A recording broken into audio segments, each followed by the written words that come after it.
흔한 케이스 하나 보여드리자면은 처음에 이제 이런 치아를 갖고 있었고 우리가 이제 교정을 통해서 가지런한 치아를 만들었습니다. 근데 다음과 같이 유지장치가 떨어지면서 그 옆에 있는 치아가 틀어져 버렸어요. 심지어 사이 공간도 벌어져 있고요. 이런 경우에 물론 우리가 브라켓으로 장치를 붙여서 진행할 수도 있지만 이렇게 벌어지고 살짝 틀어진 경우에는 투명 교정이 굉장히 효과가 좋습니다. 그래서 이 환자분께도 우리가 투명 교정으로 진행을 했고,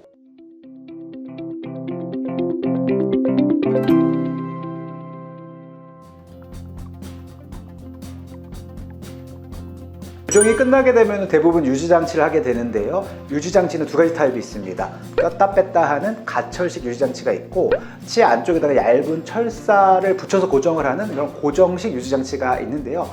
대부분 두 가지 타입을 다 하게 되는데 그 중에서도 아마 고정식 유지장치를 많이 하게 되실 거예요. 근데 이 고정식 유지장치가 치아 안에서 잘 붙어 있으면 다행인데 우리 입안에는 굉장히 많은 자극들이 왔다 갔다 합니다. 특히 이제 식사를 할 때 그 자극들, 음식물을 씹을 때 이런 자극들 때문에 안에 붙어있는 유지장치가 이제 떨어지는 경우가 많이 있어요. 아마 교정하신 분들은 한 번 정도는 아마 경험을 해 보셨을 텐데, 근데 이 유지장치가 떨어지자마자 바로 치과에 가면 사실 큰 문제가 안 되는데, 고정식 유지장치가 떨어졌는데 바로 치과에 못 가거나 아니면 심지어는 떨어진지를 모른 채로 지내다가 이제 오랜만에 치과 갔는데 그게 떨어져 있었고, 그리고 이게 떨어지게 되면은 모든 경우가 다 그런 건 아니지만 치아가 틀어지는 경우가 굉장히 많습니다. 물론 또 습관적으로 가철식 유지장치인 꼈다 뺐다 하는 유지장치를 계속 잘 끼고 계셨다면은 고정식 유지장치가 떨어지더라도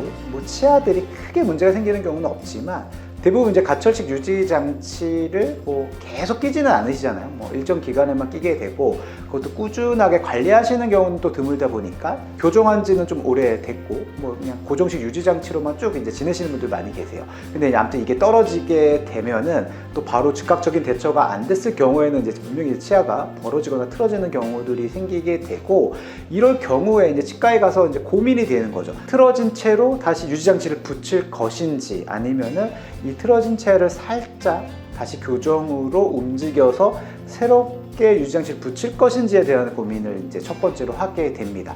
예전 같은 경우에는 우리가 재발이 된 경우들, 다시 틀어진 경우에 있어서는 브라켓을 다시 붙였습니다. 예전에 붙였던 장치를 다시 붙여서, 물론 기간은 두세 달, 이 정도, 길게는 한 6개월까지도 어느 정도 기간 동안 브라켓을 붙이고 재교정 치료를 진행하는 경우가 굉장히 많았어요. 하지만 요즘에는 브라켓을 붙여서 다시 재교정하는 경우는 그렇게 많지는 않은 것 같아요. 왜냐면은 투명 교정이라고 하는 굉장히 좋은 솔루션이 있다 보니까 장치를 예전에 붙인 거를 다시 붙인다고 하면 환자분들이 좋아하시는 분들이 안 계시거든요. 근데 이제 꼈다 뺐다 하는 장치고 또 보이지도 않고 착용감도 편한 이런 이제 투명 교정으로 이제 재교정 치료를 받으신다면은 그래도 굉장히 효과적으로 진행이 가능합니다. 왜냐면은 틀어진 경우라고 하더라도 엄청 심하게 틀어진 경우보다는 살짝 치아 한두 개 틀어지거나 좀 벌어진 경우들이 많거든요. 이런 경우에는 투명 교정이 굉장히 좋습니다. 투명 교정도 여러 회사 브랜드가 있지만 그 브랜드와 관계없이 어떠한 제품을 쓰더라도 대부분 다 교정 치료가 잘 됩니다. 그래서 유지장치가 떨어진 이후에 치아가 틀어졌다면은 예전 생각을 하면서 브라켓을 다시 붙여야 되나 라고 너무 걱정하지는 마시고 담당 원장님과 잘 상담해 보시고, 이제 투명 교정이란 좀 좋은 옵션이 있기 때문에 쉽고 편하게 치료가 가능하다고 보시면 됩니다. 흔한 케이스 하나 보여드리자면은 처음에 이제 이런 치아를 갖고 있었고 우리가 이제 교정을 통해서 가지런한 치아를 만들었습니다. 근데 다음과 같이 유지장치가 떨어지면서 그 옆에 있는 치아가 틀어져 버렸어요. 심지어 사이 공간도 벌어져 있고요. 이런 경우에 물론 우리가 브라켓으로 장치를 붙여서 진행할 수도 있지만 이렇게 벌어지고 살짝 틀어진 경우에는 투명 교정이 굉장히 효과가 좋습니다. 그래서 이 환자분께도 우리가 투명 교정으로 진행을 했고 3개월 걸려서 틀어진 치아를 개선하고 벌어진 것도 잘 닫으면서 치료를 종료를 했습니다. 마치 유지장치 끼듯이 이제 끼고만 지내시면은 이제 알아서 치아들이 움직이기 때문에 이렇게 재발된 케이스는 굉장히 효과적이라고 생각을 합니다.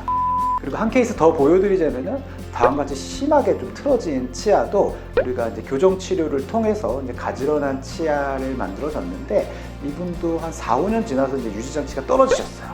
떨어지면서 다시 치아가 이제 틀어지는 상태가 되었고요. 이런 경우에도 우리가 투명 교정 치료를 통해서 한 2, 3개월 만에 다음과 같이 다시 이제 가지런한 윤곽을 만들어 드렸습니다. 물론 다시 이제 유지장치를 새로 이제 껴드렸는데요. 또 이 상태가 또 추후에 물론 유지장치가 떨어져서 계속 뭐 반복이 될 수는 있을 수 있는데, 또 한 가지 조금은 더 좋은 점이 뭐냐면은 먼 훗날에 다시 뭔가 떨어져서 문제가 생겼을 때 우리가 꼈던 그 장치가 있을 거 아니에요. 그 장치를 버리지 마시고 계속 보관해 두신다면은 향후에 또 틀어졌을 때 그 장치를 좀 활용해서 진행할 수도 있고, 그리고 물론 이제 치과마다 다르겠지만 그 치과에 그런 기록이 잘 남아 있고, 그리고 요즘엔 다 디지털화가 돼서 다 스캔을 뜨고 디지털로 다 정보들이 저장이 되어 있거든요. 그래서 그냥 그 정보 그대로 다시 따와서 그 정보를 기준으로 장치를 새롭게 제작할 수가 있습니다. 그렇기 때문에 좀 비용적인 부분에서도 조금 절감되는 부분도 있을 수 있습니다. 물론 안 틀어지고 잘 유지하는 게 굉장히 좋겠지만 분명히 여러 가지 변수가 있을 수밖에 없는 우리 구강 구조이기 때문에, 혹시라도 유지장치 떨어져서 치아가 틀어졌다면은 그래도 굉장히 좋은 솔루션이 있다는 걸 좀 알고 계신다면 도움이 되실 것 같습니다.